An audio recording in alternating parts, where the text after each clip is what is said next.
तो देखो बच्चों, हमारा जो यूनिट चल रहा है और ये है क्या, कोऑर्डिनेशन कंपाउंड्स। आज हम इस यूनिट में जो टॉपिक डिस्कस करेंगे वो है primary valency, secondary valency and Werner theory. Okay, तो फिर स्टार्ट करते हैं। तो सबसे फर्स्ट हम लेंगे यहां पर, ठीक है, सेकेंडरी वैलेंसी, और इसी को बोला जाता है बच्चों कोऑर्डिनेशन नंबर। ओके, ये क्या है हम इसको कंप्लीट डिस्कस कर लें। फिर इसी से रिलेटेड है वार्नर थ्योरी बच्चों। ठीक है, तो देखो, सेकेंडरी वैलेंसी और कोऑर्डिनेशन नंबर, तो कोई भी कॉम्प्लेक्स लिया जाए तो उसमें जो सेंट्रल मेटल एटम है या जो आयन है वो कुल कितने कोऑर्डिनेशन बॉन्ड्स बनाता है, वही नंबर ऑफ कोऑर्डिनेशन बॉन्ड्स ही क्या कहलाते हैं बच्चों, सेकेंडरी वैलेंसी और कोऑर्डिनेशन नंबर। समझ गए ना कि सीधा सीधा हम इसको डिफाइन करें कि number of coordination coordination bonds formed by central metal atoms central metal atom with ligand in complex is called coordination number. समझ गए बच्चों, इसको क्या बोलेंगे, कोऑर्डिनेशन नंबर, या इसी को हम बोलते हैं क्या, secondary valency of metal atom. और मतलब जो मेटल एटम है या आयन है उसकी, तो वही उसके लिए होती है बच्चों सेकेंडरी वैलेंसी। तो मेटल एटम जितने भी लिगेंड्स के साथ बॉन्ड बनाता है, ठीक है, कोऑर्डिनेशन बॉन्ड, वही उसकी क्या है बच्चों, सेकेंडरी वैलेंसी। अब आपको ध्यान रखना है कि अगर मोनोडेंटेट, तो यहां ध्यान रखें कि नंबर ऑफ मोनोडेंटेट, ठीक है, लिगेंड्स, यही इक्वल होगी कोऑर्डिनेशन नंबर। अगर मोनोडेंटेट है बच्चों तो आप सीधा उनको काउंट कर लो, जितने मोनोडेंटेट लिगेंड्स होंगे वही उसका क्या होगा बच्चों, कोऑर्डिनेशन नंबर। या फिर 2 इंटू, ठीक है, यहां पर नंबर ऑफ बाइडेंटेट। समझ गए बच्चों कि अगर बाइडेंटेट लिगेंड्स हैं तो यही इसका क्या होगा, कोऑर्डिनेशन नंबर। इस तरह से अगर ट्राइडेंटेट है तो 3 इंटू यही कर देंगे नंबर ऑफ, ठीक है, ट्राइडेंटेट लिगेंड, तो वही होगा क्या, कोऑर्डिनेशन नंबर। समझ गए बच्चों कि अगर आपको मोनोडेंटेट लिगेंड जुड़े हुए दिख रहे हैं, ये अच्छे से समझा चुका हूं मैंने, ठीक है, कि मोनोडेंटेट क्या है, बाइडेंटेट क्या है। तो जितने मोनोडेंटेट लिगेंड्स जुड़े दिखे हैं वही उसका कोऑर्डिनेशन नंबर दे दो। अगर बाइडेंटेट जुड़े हैं तो डबल कर दो, ट्राइडेंटेट जुड़े हैं तो ट्रिपल कर दो। देखो कैसे, जैसे हम ये कहें कि ये है FeCN होल 6 4 माइनस, तो हम लिखेंगे कोऑर्डिनेशन नंबर, ठीक है, नंबर ऑफ Fe, तो ये कितना हो जाएगा बच्चों, 6। क्यों, क्योंकि यहां पर ये क्या है बच्चों, यूनिडेंटेट या मोनोडेंटेट लिगेंड। समझ गए ना, तो साइनाइड एक मोनोडेंटेट है, यूनिडेंटेट है, इसीलिए जितने साइनाइड लिगेंड थे उनको आपने काउंट कर लिया और वही उसका क्या हो गया, कोऑर्डिनेशन नंबर। अब लिखा है मान लो CO En होल थ्राइस 3+। अब ध्यान रखें कि ये बाइडेंटेट है बच्चों। क्या है ये? बाइडेंटेट लिगैंड है। तो हम यहां कहेंगे कि कोऑर्डिनेशन नंबर जो कोबाल्ट का होगा, कोऑर्डिनेशन नंबर, ठीक है, ऑफ कोबाल्ट, तो वो कितना हो जाएगा? 6। यहां पे भी क्यों? क्योंकि एक बाइडेंटेट से 2 कोऑर्डिनेशन बॉन्ड्स बनते हैं। ठीक है, तो इस तरह से अब मान लो लिखा है यहां पर CA, ठीक है, EDTA। तो ध्यान रखें कि ये क्या है बच्चों? हेक्साडेंटेट। क्या है ये? हेक्साडेंटेट। और इसका जो चार्ज -2 लगा है, तो हम यहां कहेंगे कि कोऑर्डिनेशन नंबर ऑफ कैल्शियम, ठीक है, 2+ आयन जो है यहाँ पर, इसका मैं चार्ज भी बता दे रहा हूँ। यहाँ 3+ चार्ज है, यहाँ Fe का 2+ चार्ज है, इस तरह से। तो यहाँ पर इसका कोऑर्डिनेशन नंबर कितना लिखेंगे? 6, क्योंकि हेक्साडेंटेट अकेला ही, ठीक है, 6 कोऑर्डिनेशन पूरा कर देता है। तो ये है कोऑर्डिनेशन नंबर के बारे में। यहां तक समझ गए सेकेंडरी वैलेंसी। बाकी सेकेंडरी वैलेंसी का क्या स्पेशल अरेंजमेंट होता है, किस तरह से स्ट्रक्चर को डिसाइड करता है, आयोनाइजेबल होता है या नहीं, हम इसे वर्नर थ्योरी में अच्छे से समझेंगे अभी आगे। ठीक है, अब हम दूसरा आते हैं। अब हम आ जाते हैं प्राइमरी वैलेंसी के बारे में। किसके बारे में बच्चों? प्राइमरी वैलेंसी, या हम ये कहें oxidation number of metal atom या फिर आयन। समझ गए ना कि प्राइमरी वैलेंसी क्या होती है? तो प्राइमरी वैलेंसी देखो बच्चों, ऑक्सीडेशन नंबर या प्राइमरी वैलेंसी, तो ये क्या है? तो जो कॉम्प्लेक्स है उसमें जो सेंट्रल मेटल एटम है उसका जो ऑक्सीडेशन नंबर है बच्चों, वही क्या कहलाता है? Primary valency. समझ गए बच्चों कि यहां हम ये कहें कि oxidation number of central metal atom या ion in complex is called primary valency. ठीक है, कि जो सेंट्रल मेटल एटम है ना बच्चों, उसका ऑक्सीडेशन नंबर ही उसकी क्या है? Primary valency. ये है, इट डिटरमाइंड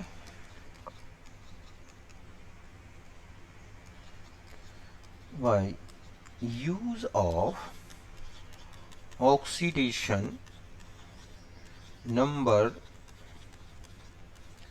कैलकुलेशन रूल्स। जैसे हम ऑक्सीडेशन नंबर कैलकुलेशन में जो रूल्स यूज करते हैं ना बच्चों, उसी के बेस पर प्राइमरी ऑक्सीडेशन नंबर कैलकुलेट करेंगे। देखो यहां पर हम ऐसा लिखेंगे, अगर ये कॉम्प्लेक्स है, ठीक है, कॉम्प्लेक्स मॉलिक्यूल है, अगर वो मॉलिक्यूलर फॉर्म में है, तो आपको करना क्या है?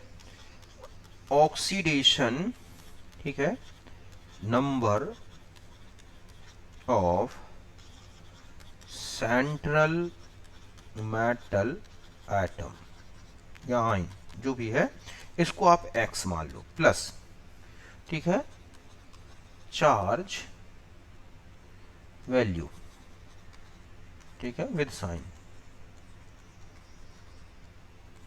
Of ligands. जितने लिगैंड्स हैं वो ले लें, ठीक है, ऑफ टोटल लिगैंड, बल्कि और मैं यहां लिख दूं क्या? Total ligands equal to 0। ऐसे करके निकाल सकते हैं। ठीक है, या फिर अगर कॉम्प्लेक्स आयन है आपके पास, ये है, तो ऑक्सीडेशन नंबर, ठीक है, ऑफ मेटल एटम ये लें, प्लस चार्ज ऑफ लिगैंड ले लें। टोटल लिगैंड चार्ज मतलब वैल्यू, चार्ज वैल्यू, ठीक है, equal to charge of coordination sphere, इससे निकाल सकते हैं आप। समझ गए ना बच्चों कि अगर कोई कंपाउंड है कॉम्प्लेक्स, तो आप मेटल एटम के ऑक्सीडेशन नंबर का सम और जितने लिगैंड्स हैं उनकी ऑक्सीडेशन नंबर का सम, ठीक है, टोटल चार्ज मीन्स हम ये कह सकते हैं उनका जो भी ऑक्सीडेशन नंबर है उनका सम लें और इक्वल में 0 रख दें। अगर कॉम्प्लेक्स साइन है तो इक्वल में चार्ज रख दें। देखो कैसे, जैसे मैंने लिखा K4FeCN होल 6, ठीक है। हमें यहां पर ऑक्सीडेशन नंबर, हम ये कहें कि ऑक्सीडेशन नंबर ऑफ Fe क्या है, ये हमें कैलकुलेट करना है। तो हमें क्या करना होगा, यहां पर लिखेंगे 4 इंटू प्लस 1, ये किसके लिए लिख दिया आपने, K के लिए, प्लस Fe को क्या मान लें, X प्लस, ठीक है। अब आपके पास क्या है, साइनाइड, कितने साइनाइड है, तो ये जो है ये किसके लिए हो गया बच्चों, Fe।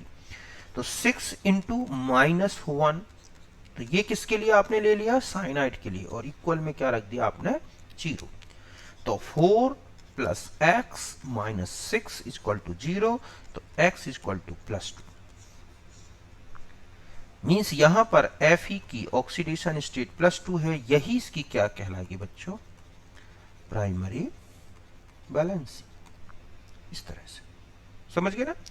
तो ऐसे निकालते हैं प्राइमरी वैलेंसी। जस्ट ऐसे ही मान लो लिखा है CONH3 होल 6 Cl3, तो यहां पर हमें ऑक्सीडेशन नंबर निकालना है किसका बच्चों, कोबाल्ट का। तो बताओ कैसे निकलेगा, तो ऑक्सीडेशन नंबर ऑफ कोबाल्ट ये है, तो हम यहां क्या करेंगे, x प्लस 6 0, ठीक है, plus 3 into -1 equal to 0। Ammonia एक न्यूट्रल लिगेंड है बच्चों, इसलिए उसका ऑक्सीडेशन नंबर 0 होगा, तो x माइनस 3 इक्वल टू 0, तो x इक्वल टू +3। इस तरह से यहां कोबाल्ट में कितना चार्ज है, +3, यही इसका क्या है, प्राइमरी वैलेंसी। समझ गए ना। इस तरह से अब मान लो कोई कॉम्प्लेक्स आयन दे रखा है आपको, ठीक है, कि ये हम देखें कि ये पहला एग्जाम्पल था हमारा, ठीक है, ठीक इसी तरह से ये दूसरा एग्जाम्पल हो गया। अब हम आ जाते हैं तीसरे एग्जाम्पल में। जैसे आपको लिखा है यहां पर FeCN होल 6 -3, तो यहां पर हमें ऑक्सीडेशन नंबर निकालना है ऑफ Fe। तो ये क्या होगा, तो हम यहां क्या लेंगे, देखो x मतलब ये किसके लिए हो गया, Fe प्लस 6 -1, ये किसके लिए हो गया बच्चों, साइनाइड, ठीक है, और कुछ बचा नहीं है, तो इक्वल में क्या रखेंगे, -3।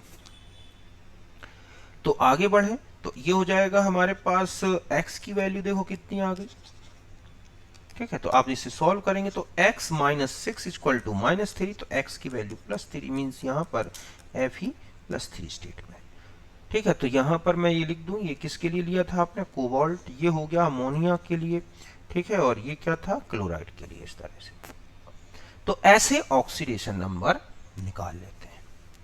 यहां तक बिल्कुल क्लियर है। तो ये था हमारा प्राइमरी और सेकेंडरी वैलेंसी। तो यहां तक कोई दिक्कत नहीं, समझ गए बच्चों कि प्राइमरी वैलेंसी क्या है और सेकेंडरी वैलेंसी क्या है। यहां तक बिल्कुल क्लियर है। कई बार क्वेश्चंस होते हैं कि आपको कोई भी कॉम्प्लेक्स साइन दे दिया जाएगा, पूछा जाएगा इसकी प्राइमरी और सेकेंडरी वैलेंसी का सम क्या है, तो दोनों निकाल लो आप और केवल नंबर जो आ रहा है उसको ऐड कर दो। ऐसे नहीं कि साइन सहित, मतलब है जो नंबर आपको टोटल नंबर आए उसे ऐड कर देना है। अब देखो बच्चों, प्राइमरी वैलेंसी और सेकेंडरी वैलेंसी से रिलेटेड है, समझ गए ना, वर्नर थ्योरी। मैं पहले उसको बता देता हूं ताकि आपको और अच्छे से क्लियर हो जाए कि प्राइमरी वैलेंसी का क्या इंपॉर्टेंस है कॉम्प्लेक्स और सेकेंडरी वैलेंसी का क्या। तो हम इसमें ले लेते हैं पहले, ठीक है, वर्नर थ्योरी, वर्नर्स थ्योरी, ठीक है, कि ये जो थ्योरी है बच्चों अल्फ्रेड वर्नर ने दी थी, और ये पूरा कोऑर्डिनेशन कंपाउंड के जो एक स्ट्रक्चर है उसको एक्सप्लेन करता है। मतलब है कि ये करता है एक्सप्लेन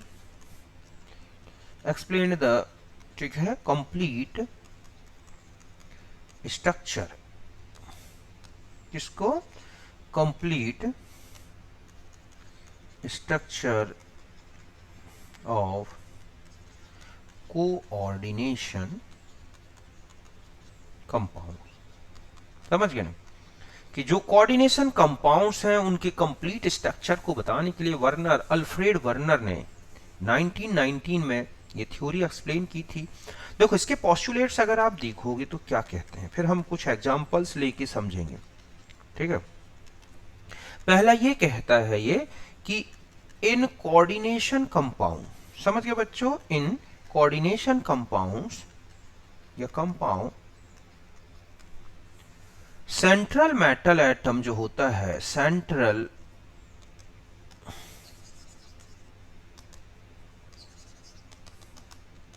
यहां पर आ जाते हैं कंपाउंड सेंट्रल मेटल एटम जो होता है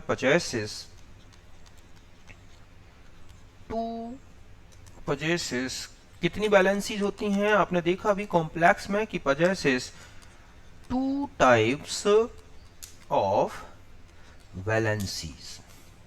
समझ गए बच्चों कि जो कोऑर्डिनेशन कंपाउंड है उसमें सेंट्रल मेटल एटम 2 टाइप्स की वैलेंसीज को रखता है। अभी आपने देखा एक तो होती है प्राइमरी वैलेंसी, ठीक है, या हम इसी को बोल रहे थे अभी क्या, ऑक्सीडेशन नंबर, और दूसरा होता है सेकेंडरी वैलेंसी, ये है, या हम इसी को बोलते हैं क्या, कोऑर्डिनेशन नंबर। ठीक है, कि जो कॉम्प्लेक्स है उसमें सेंट्रल मेटल एटम 2 टाइप्स की वैलेंसीज रखता है, primary valency and secondary valency, पहला पोस्टुलेट। ठीक है, अब नेक्स्ट में आते हैं कि जो प्राइमरी वैलेंसी होती है बच्चों, ये क्या है, पॉजिटिव चार्ज है मेटल एटम का, कि प्राइमरी जो वैलेंसी है, valency of metal atom means positive charge, हम यही कहेंगे ना कि जो है पॉजिटिव चार्ज, कि जो सेंट्रल मेटल एटम है उसका जो पॉजिटिव चार्ज है या बैलेंसी है, प्राइमरी बैलेंसी, ठीक है, ये एक तो आयोनाइजेबल होती है एंड कंप्लीट, या ठीक है सेटिस्फाइड, बल्कि ठीक है, तो ये है सेटिस्फाइड बाय नेगेटिव लिगैंड्स, समझ गए बच्चों, और नेगेटिव काउंटर आयंस। ध्यान रखें कि जो प्राइमरी बैलेंसी होती है सेंट्रल मेटल एटम की, एक तो वो आयोनाइजेबल होती है और सेटिस्फाइड बाय नेगेटिव लिगैंड्स और नेगेटिव काउंटर आयंस। मतलब जो नेगेटिव आयन है, चाहे वो लिगैंड के फॉर्म में हो या काउंटर आयन के फॉर्म में, वो मेटल एटम के पॉजिटिव चार्ज को सेटिस्फाइड करेगा। समझ गए ना, ये है। थर्ड पॉइंट है कि सेकेंडरी वैलेंसी जो होती है बच्चों, ये है secondary valency of metal atom,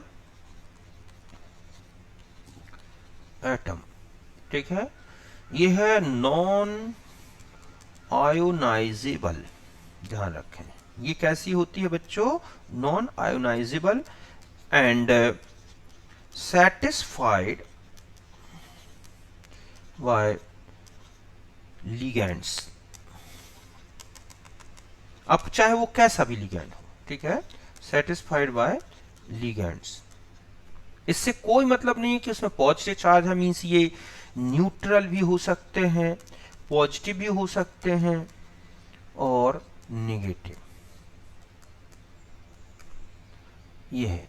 तो सेकेंडरी वैलेंसी जो है ये नॉन आयोनाइजेबल होती है और सेटिस्फाइड होती है किससे बच्चों, लिगैंड से। अब वो लिगैंड्स चाहे न्यूट्रल हो, चाहे पॉजिटिव हो, चाहे नेगेटिव हो। ठीक है, फोर्थ पॉइंट में आते हैं हम इसके बाद कि प्राइमरी वैलेंसी जो होती है बच्चों, ठीक है, प्राइमरी वैलेंसी ये क्या होती है, नॉन डायरेक्शनल, ठीक है, एंड सेकेंडरी वैलेंसी ये जो होती है is directional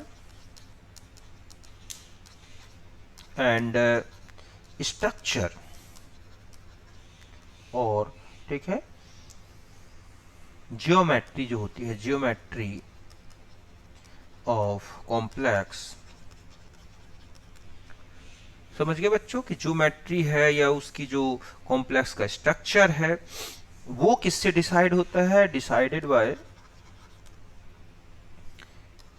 only secondary valency, क्योंकि ये कोऑर्डिनेशन बॉन्ड है। देखो प्राइमरी वैलेंसी आयोनिक बॉन्ड से रिलेटेड है और आयोनिक बॉन्ड नॉन क्या होता है? डायरेक्शनल होता है, तो उसका स्ट्रक्चर में कोई लेना देना नहीं है। कोई भी कैटायन कोई भी एनायन कहीं से भी डायरेक्टेड हो सकते हैं, लेकिन जो ज्योमेट्री है कॉम्प्लेक्स की वो सेकेंडरी वैलेंसी से डिसाइड होगी। क्यों? क्योंकि सेकेंडरी वैलेंसी एक तो डायरेक्शनल होती है और ये कोऑर्डिनेशन बॉन्ड है, इलेक्ट्रॉन से बनी हुई है, तो इस तरह से ये डिसाइड करेगी कि कौन सा स्ट्रक्चर होगा और कौन सा स्ट्रक्चर नहीं होगा। तो यहां तक बात अच्छी तरह से समझ गए आप। और फिफ्थ पॉइंट जो है ये है कि इन कॉम्प्लेक्स मॉलिक्यूल, ठीक है, अगर वो कॉम्प्लेक्स मॉलिक्यूल है देन सेंट्रल मेटल एटम, समझ गए ना, आयन और atom satisfied it's both valencies. समझ गए बच्चों कि सेटिस्फाई, या हम कहें कि ये हो जाएगा हमारे पास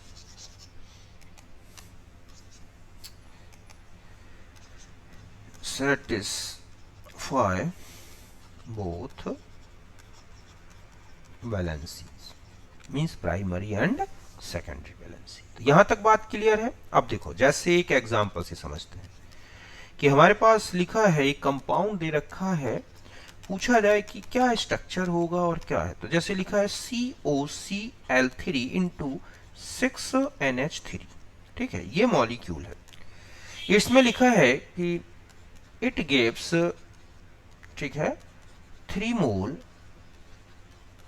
moles PPT of AgCl and not give test of ammonia with NaOH, ठीक है। तो क्या स्ट्रक्चर होगा? व्हाट स्ट्रक्चर, ठीक है। तो अब हमें ये बताना है कि इसमें अमोनिया का कोई टेस्ट नहीं आ रहा है, 3 मोल क्लोराइड का टेस्ट आ रहा है। इसका मतलब क्या हो सकता है, किसका स्ट्रक्चर क्या है? तो हम सीधा सा है कि सीधा ये है कि, ठीक है, कोऑर्डिनेशन जो है, ध्यान रखें कि कोऑर्डिनेशन नंबर, या हम कहें कि कोऑर्डिनेशन या सेकेंडरी वैलेंसी, आप ऐसे समझें कि अगर आपसे कहा गया है कि ये आपके पास कॉन्सेप्ट है या इस तरह से आपके पास डाटा दे रखे हैं, तो आपको ये बताना है कि इसमें, तो पहला पॉइंट हम ये लिखेंगे कि जो प्राइमरी वैलेंसी है बच्चों, ठीक है, primary valency satisfied by chloride ions, और बी है सेकेंडरी वैलेंसी जो है बच्चों, ठीक है, सेटिस्फाइड बाय अमोनिया, इस तरह से। और हम इस बेस पर कहेंगे कि इसका जो स्ट्रक्चर होगा या कंपाउंड जो होगा वो होगा CONH3 होल 6Cl3, यही होगा ना, क्योंकि जो अंदर है कोऑर्डिनेशन स्फीयर के अंदर वो एक सिंगल यूनिट की तरह वर्क करता है कोऑर्डिनेशन स्फीयर, और इससे में लिगेंड जो है आयोनाइज्ड नहीं होंगे, तो इसका जो स्ट्रक्चर देंगे हम वो ऑक्टाहाइड्रल होगा, इस तरह से ये है। और यहाँ तो सभी में जो कोऑर्डिनेटेड अमोनिया है उनको हम इसका डायरेक्शन लेंगे, और यहाँ पर जो है क्लोराइड को हम कहें कि इसमें जो +3 है इसके थ्रू ही ये तीनों क्लोराइड क्या होंगे बच्चों, इस तरह से अटैच रहते हैं। तो ये नॉन डायरेक्शनल है। तो ये जो अमोनिया है यही क्या करेगा, इस कॉम्प्लेक्स की ज्योमेट्री को डिसाइड करेगा। समझ गए ना आप यहां तक कि सेकेंडरी वैलेंसी नॉन आयोनाइजेबल है, जबकि प्राइमरी वैलेंसी आयोनाइजेबल है। तो तीनों क्लोराइड प्रेसिपिटेट देंगे, क्योंकि अगर हम इसमें Ag, ठीक है, कि AgCl का प्रेसिपिटेट, तो हम यहाँ कहें कि हमने क्या मिला दिया यहाँ पर AgNO3, तो AgNO3 मिलाने से आ जाएगा। तो ये है कि AgNO3 मिलाया और जितने क्लोराइड थे तो 3 मोल क्या निकल जाएगा बच्चों, AgCl PPT। क्यों? क्योंकि ये आयोनाइजेबल क्लोराइड्स हैं। समझ गए ना? तो इस तरह से। ठीक इसी तरह से अगर लिखा है कि ये लिखा है COCl3 इंटू 5NH3, ठीक है, गिव्स 2, ठीक है, मोल्स ऑफ AgCl PPT, ठीक है। और एक लिखा है COCl3 इंटू 4NH3, ये गिव्स, ठीक है, 1 मोल ऑफ AgCl PPT। और एक लिखा है COCl3 इंटू 3NH3, ठीक है, तो ये है नॉट गिव, ठीक है, PPT ऑफ AgCl। तो अब आप इनके स्ट्रक्चर कैसे बनाओगे? तो आप सीधा सीधा लिखोगे क्या कि इसमें लिखेंगे CONH3 होल 5Cl और Cl2। जब ये आयोनाइज्ड होगा तो बनेगा CONH3 whole 5Cl plus 2 Cl minus. तो आप देख रहे हैं कि प्राइमरी वैलेंसी जो है, ठीक है, primary valency satisfied by Cl, ठीक है। सेकेंडरी वैलेंसी की बात करें, ठीक है, तो 5 जो है ये तो सेटिस्फाइड है बच्चों किसके द्वारा? Satisfied by 5NH3 and 1 satisfied by Cl minus. और इस बेस पर अगर हम ये कहें कि इसका स्ट्रक्चर अगर हम बना के दिखेंगे तो हमें ऐसा दिखेगा वो, कि यहां पर अगर हमने Cl लगा दिया तो हम ऐसे ले लें, बाकी जगह क्या लगा देंगे? NH3 NH3 NH3 NH3 NH3। और यहां पर ये जो है केवल 2 क्लोराइड ऐसे हैं, ये है। तो यहां का ये जो क्लोराइड है आप देख रहे हैं ये क्या कर रहा है? सेटिस्फाइड, ठीक है, कि अगर हम इसमें देखें तो ये क्या कर रहा है? Satisfied both primary and secondary valencies. समझ गया ना? ये क्लोराइड आप देख रहे हैं कि दोनों वैलेंसी को सैचुरेट कर रहा है, पॉजिटिव चार्ज को भी मेटल एटम के और उसकी सेकेंडरी, तो वो आयोनाइज्ड नहीं होगा जो अंदर आ गया। ठीक इसी तरह से CO, ठीक है, NH3 होल 4 Cl, ये वाला जो है, जो, ठीक है, होल ट्वाइस, ये है Cl। तो इसमें आप देखोगे कि CO NH3 होल 4 Cl2 ये अंदर रहेगा प्लस 1 और Cl। तो ये AgNO3 के साथ आप देखोगे कितना मोल प्रेसिपिटेट देगा? 1 मोल। तो अगर हम इसका स्ट्रक्चर की बात करें तो इसमें हम क्या करेंगे? ऐसे एक क्लोराइड यहां जोड़ दें, मान लो एक यहां जोड़ दें, हालांकि इसके 2 अलग अलग बन जाएंगे बच्चों, एक सिस भी बन जाएगा, एक ट्रांस भी बन जाएगा, तो वो हम ज्योमेट्री में देखेंगे। अभी तो मैं सिर्फ इतना बता दूं कि एक ऐसा ये है, ठीक है, इसमें प्लस 1 और एक क्लोराइड हम ऐसा जोड़ दें, या फिर इसका ट्रांस भी फॉर्म बना सकते हैं। दोनों की कलर, उसकी प्रॉपर्टी थोड़ा अलग होती है, लेकिन इस तरह से 2 क्लोराइड अंदर। तो आप देख रहे हैं कि 2 क्लोराइड प्राइमरी वैलेंसी और सेकेंडरी वैलेंसी दोनों को सैचुरेट कर रहे हैं और केवल एक क्लोराइड प्राइमरी वैलेंसी के सैचुरेशन में आ रहा है। और जो लास्ट बचता है कि ये है होल थ्राइस, ठीक है, Cl होल थ्राइस, तो ये नॉन आयोनाइजेबल होगा बच्चों। क्यों? क्योंकि उसमें कोई भी क्लोराइड बाहर नहीं है। तो इस तरह से अगर हम इसके स्ट्रक्चर की बात करें तो यह है कोबाल्ट, और एक क्लोराइड यहां ले लें, एक यहां ले लें, यहां ले लें, एक अमोनिया यहां, एक अमोनिया यहां और एक अमोनिया यहां। तो ये प्राइमरी सेकेंडरी दोनों वैलेंसीज को सैचुरेट कर रहा है। अगर कोई आयन केवल प्राइमरी वैलेंसी को सैचुरेट करता है तो वो कंप्लीट आयोनाइजेबल होगा, लेकिन अगर वो सेकेंडरी वैलेंसी को भी सैचुरेट कर रहा है तो वो आयोनाइजेबल नहीं होगा। तो इस तरह से यही बर्नर थ्योरी है। इसने यही कहा है कि जो भी कॉम्प्लेक्स में अंदर लिगेंड आ गया वो क्या नहीं होगा बच्चों? किसी भी तरह से आयोनाइजेबल नहीं होगा। ठीक इसी तरह से कुछ और अगर आपको इस तरह के एग्जांपल्स मिल जाएं, जैसे कि ये लिखा है PdCl2 इंटू 4NH3, समझ गया बच्चों, NiCl2 इंटू 6H2O, ठीक इसी तरह से PtCl4 इंटू 2HCl, ठीक है, COCl3 इंटू 4NH3 और PtCl2 इंटू 2NH3। यहां लिखा है AgCl PPT, ठीक है। अगर मान लो लिखा है यहां पर AgCl PPT जो मिल रहा है 2 मोल, इसमें भी मिल रहा है 2 मोल, इसमें आ रहा है 0, ठीक है, इसमें आ रहा है 1 और इसमें आ रहा है 0, तो कॉम्प्लेक्स का स्ट्रक्चर क्या होगा? तो अगर आप कॉम्प्लेक्स का स्ट्रक्चर यहां देखोगे तो 2 मोल पीस, तो ये आप लिखेंगे PD NH3 होल 4 और यहाँ क्या Cl2।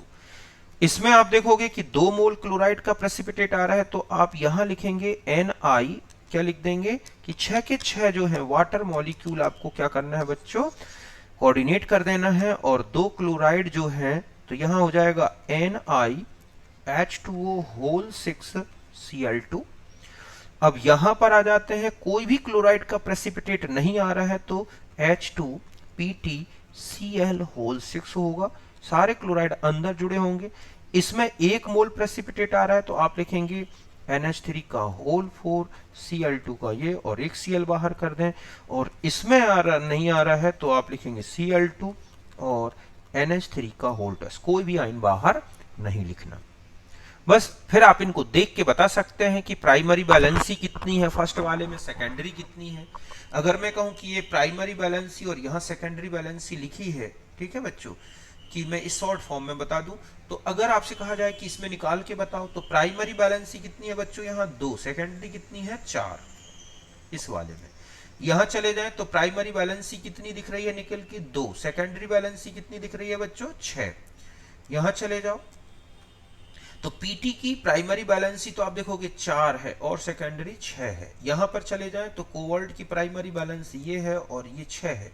यहां चले जाएं तो इसकी प्राइमरी बैलेंसी 2 है और यहां इसकी सेकेंडरी बैलेंसी 4 है। इस तरह से हम कॉम्प्लेक्स आयन का स्ट्रक्चर बता सकते हैं, आयंस बता सकते हैं इस तरह से। तो आपको कई बार कॉम्प्लेक्स दिया जाएगा और पूछा जाता है कि बताएं कि इसमें कौन सा ज्यादा कॉम्प्लेक्स इलेक्ट्रिक कंडक्शन शो करेगा, ठीक है। तो यहां पे बता दूं कि नंबर, ठीक है, अगर आपको कंडक्टिविटी के बारे में दे दिया गया हो कि कंडक्टिविटी, इलेक्ट्रिकल कंडक्टिविटी, कौन सी, इलेक्ट्रिकल कंडक्टिविटी ऑफ कॉम्प्लेक्स, तो डायरेक्टली प्रोपोर्शनल टू दी, समझ गए बच्चों, number of ions of complex, कि जितने ज्यादा नंबर ऑफ आयंस कॉम्प्लेक्स के बनेंगे उतनी ही ज्यादा उसकी इलेक्ट्रिकल कंडक्टेंस होगी। इसमें भी क्वेश्चन आता है जैसे कि K2, ठीक है, PtCl होल 6 ये लिखा है, ठीक है, एक लिखा है K4 FeCN होल 6, ठीक है, एक लिखा है PtNH3 का होल थ्राइस, Cl का whole thrice, Cl3, sorry Cl ये है, और एक लिखा है इस तरह से, ठीक है, कॉम्प्लेक्स CO, मतलब पहला कॉम्प्लेक्स, ये है दूसरा, ये है तीसरा और ये है चौथा CO, ठीक है, और यहाँ पर लगा दें हम इस तरह से कि ये है NH3 का होल थ्राइस, Cl का होल थ्राइस। तो इनकी कंडक्टिविटी का ऑर्डर पूछा जाए, कंडक्टिविटी ऑर्डर, ठीक है। तो पहले तो आप इनमें आयंस देखो कि फर्स्ट वाले के आयंस कितने होंगे बच्चों, फर्स्ट वाले कॉम्प्लेक्स में 3। अगर मैं कहूं सेकंड में कितने आयंस बनेंगे तो 5, थर्ड में कितने आयंस बनेंगे तो 2, और फोर्थ में कितने आयंस बनेगा 8, ठीक है, कोई आयन नहीं बनेगा, 0 रहेगा। तो कंडक्टिविटी अगर हम ऑर्डर देखें तो सबसे ज्यादा 2 नंबर वाला है, फिर फर्स्ट नंबर वाला आएगा बच्चों, फिर थर्ड नंबर में, और फिर कौन आ जाएगा फोर्थ नंबर पर। ये इनकी कंडक्टिविटी का क्या होगा ऑर्डर। यहां तक बात अच्छी तरह समझ गए। इस तरह से क्वेश्चंस होते हैं इसमें, ठीक है। इसी तरह से क्वेश्चन इस तरह का भी पूछ लिया जाता है कि how many moles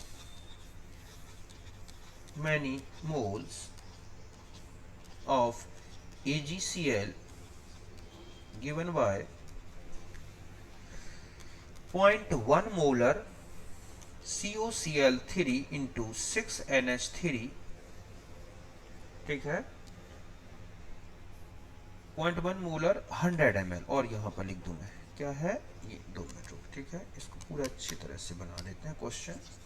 0.1 molar and 100 ml volume of COCl3 into 6NH3, ठीक है, कि ये हमारे पास एक कॉम्प्लेक्स है, तो इससे पूछ रहा है कि ये कितने मोल मिलेंगे। तो देखो सबसे पहले तो आप इसका स्ट्रक्चर देखोगे, CONH3 होल 6Cl3, ये हो गया 1 मोल। तो 1 मोल गिव, यहां पर आपने CONH3 whole 6 3 plus 3Cl minus, तो 1 मोल गिव्स, और अगर आप इसमें AgNO3 मिला दोगे तो सोचो आपको कितना मिलेगा, 3 मोल AgCl, ठीक है, तो गिव्स 3 मोल्स ऑफ AgCl। तो अब हम यहां देखें कि गिवन मोल, ठीक है, मोल्स ऑफ गिवन, या हम ये कहें कि, ठीक है, moles of complex in given solution. तो आप देखो कितना दे रखा है सॉल्यूशन हमें, तो हम मोल्स इक्वल टू क्या लिखेंगे बच्चों, m इंटू वी अपॉन 1000।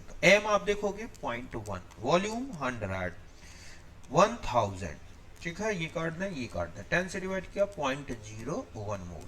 तो अब आप यहां क्या लिखोगे कि 1 मोल, ठीक है, कॉम्प्लेक्स गिव 3,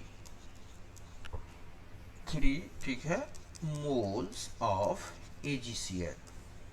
तो 10 टू द पावर -2 से कितना मिलेंगे, ठीक है, तो 3 मोल्स मिल रहे हैं, ये है कितना 3, 1 मोल से, तो हम लिखेंगे क्या 3 into 10 to the power -2 means 0.03 mole of AgCl।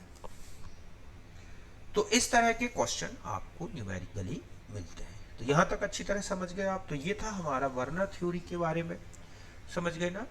फिर एक चीज और बता दूं बच्चों, ठीक है, एक होमोलैप्टिक और एक आपके इसमें दे रखा होता है हेट्रोलैप्टिक कॉम्प्लेक्सेस। तो आप इनको कैसे पहचानें कि क्या है होमोलैप्टिक कॉम्प्लेक्स और क्या है हेट्रोलैप्टिक। तो ये तो बहुत इजी है, खैर फिर भी बता दूं कि होमोलैप्टिक एंड हेट्रोलैप्टिक कॉम्प्लेक्सेस, अगर इनके बारे में कोई क्वेश्चन आता है पहचानने, तो देखो होमोलैप्टिक क्या होते हैं, ठीक है। तो होमोलैप्टिक अगर आपसे कॉम्प्लेक्स पूछा गया है कॉम्प्लेक्सेस, तो ये कहलाते हैं कि कॉम्प्लेक्स इन विच, ठीक है, कंटेन सेम काइंड, ठीक है बच्चों, same kind of ligands, means one type, ये, ठीक है। तो ये तो हो गया होमोलैप्टिक। और अगर आपसे कहा गया हेट्रोलैप्टिक की बात की गई है, हेट्रोलैप्टिक कॉम्प्लेक्स, तो ये क्या है, तो ये हो जाएगा कि इसमें क्या होगा कि कॉम्प्लेक्स इन विच, ठीक है, कंटेन डिफरेंट, समझ गए बच्चों, डिफरेंट टाइप्स ऑफ लिगेंड्स। ये कि अगर वन काइंड, सेम काइंड का या वन टाइप ऑफ लिगेंड है तो वो है होमोलैप्टिक, अलग अलग है तो हेट्रो। जैसे मैं कहूं कि ये लिखा है FeCN होल 6, ठीक है, K4, ठीक है, या लिखा है CONH3 होल 6 Cl3, या लिखा है NiCO होल 4। तो ये सब क्या कहलाएंगे बच्चों, होमोलैप्टिक कॉम्प्लेक्सेस, समझ गए ना। और अगर मान लो अलग अलग लिगेंड्स वाले कोई कॉम्प्लेक्स हैं, जैसे लिखा है यहाँ पर PTNH3 होल 4, फिर लिखा है Cl2, ठीक है, इस तरह से। तो अब आपसे कहा जाए कि इस कॉम्प्लेक्स में, तो यहाँ पर, ठीक है, Cl2 हो, ये ऐसे लिख दूं मैं, Cl होल ट्वाइस, ठीक है, और Br2 यह लिखा है CO NH3 whole twice, Cl whole twice, NO2 whole twice, ठीक है, -1, या यहाँ पे लगा दूं K इस तरह से। तो ये सब किसके अंतर्गत आएंगे बच्चों? ये क्या है? हेट्रोलैप्टिक, ठीक है, कॉम्प्लेक्सेस। यहाँ तक अच्छी तरह समझ गए ना कि होमोलैप्टिक और हेट्रोलैप्टिक कॉम्प्लेक्सेस को आपको किस तरह से आइडेंटिफाई करना है। तो यहाँ तक समझ गए, कोई दिक्कत नहीं। एक लास्ट डेफिनेशन और बता दूं, और वो होता है कोऑर्डिनेशन, ठीक है, पॉलीहेड्रॉन। ये है कि कोऑर्डिनेशन पॉलीहेड्रॉन, तो ये कहलाता है कि दी स्पेशियल, ठीक है, जो स्पेशियल अरेंजमेंट है, अरेंजमेंट ऑफ लिगेंड्स, कहाँ कि स्पेस, ठीक है, ligands around central metal atom और आयन इन कॉम्प्लेक्स। समझ गए बच्चों? इसी को हम कहते हैं, इज कॉल्ड कोऑर्डिनेशन पॉलीहेड्रॉन। जैसे आप, ठीक है, जैसे लीनियर हो सकता है, लीनियर में क्या होगा, जैसे ये मेटल है तो 2 लिगेंड इस तरह से होंगे। ट्राइगोनल है तो मेटल एटम के चारों तरफ लिगेंड का अरेंजमेंट ऐसे दिखेगा, ठीक है, या मैं इसको और अच्छे से ऐसे बना दूं। ट्राइगोनल में ये है मेटल तो एक लिगेंड, दूसरा लिगेंड, तीसरा। अगर स्क्वायर प्लेनर है, ठीक है, तो स्क्वायर प्लेनर में आप देखोगे कि जो मेटल है वो सेंटर में होगा और इस तरह से 4 लिगेंड स्क्वायर जैसे अरेंज होंगे, ठीक है। टेट्राहाइड्रल है अगर, समझ गए बच्चों? टेट्राहाइड्रल में क्या होगा कि मेटल एटम ऐसे होगा और ये टेट्राहाइड्रल अरेंजमेंट दिखेगा, ठीक है। ट्राइगोनल वाई पैरामिडल, पैरामिडल, तो ये कैसा होगा बच्चों कि यहाँ पर मेटल होगा, एक लिगेंड, 2 लिगेंड, 3 ऐसे अरेंज हो जाएंगे, एक लिगेंड ऊपर और एक लिगेंड नीचे हो जाएगा। ऑक्टाहेड्रल है अगर मान लो, ठीक है, तो ऑक्टाहेड्रल में क्या होगा, ये है मेटल, पहले 4 लिगेंड स्क्वायर प्लेनर होंगे ऐसे, एक लिगेंड, 2 लिगेंड, 3 लिगेंड, 4 और एक लिगेंड ऊपर और एक लिगेंड नीचे। तो इस तरह से ये कहलाता है कोऑर्डिनेशन जो है। और एक और बता दूं, स्क्वायर पैरामिडल, अगर स्क्वायर पैरामिडल है 5 लिगेंड वाले में ही हो सकता है ये, तो उसमें 4 लिगेंड तो ऐसे अरेंज हो जाएंगे 1 2 3 4 और एक लिगेंड ऐसे, तो ऐसा कॉम्प्लेक्स कहलाएगा स्क्वायर पैरामिडल। तो ये है कुल मिला के आपके कोऑर्डिनेशन पॉलीहेड्रॉन के बारे में। तो यहां तक आप अच्छी तरह समझ गए primary valency, secondary valency, Werner theory, homoleptic, heteroleptic, इस तरह के क्वेश्चन सॉल्व करें, ठीक है। तो ये है हमारा आज का मैटर। बाय बच्चों, मौज करो।